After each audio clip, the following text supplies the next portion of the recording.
म्हणजे आज पण जायचं कॅन्सल. अगे जायचं होतं पण अर्जंट प्रोजेक्ट.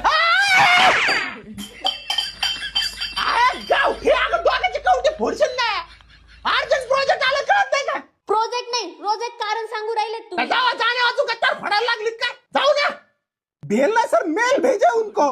उठा पाणी आलंय पाणी घ्या भरून.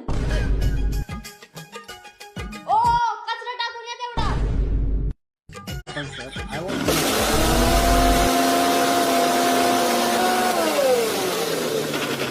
I was there and sir called me. Sorry sir. होता है कभी कभी. कभी कभी नाही सर. आज ती थोडी आती करू राहिली. नाही तिला आज काय आती करायचं ना तेवढं करू द्या. आती तिच्या छातीत फोडतो. अगं काय फोन करतो राहिले का काय? Sir what I say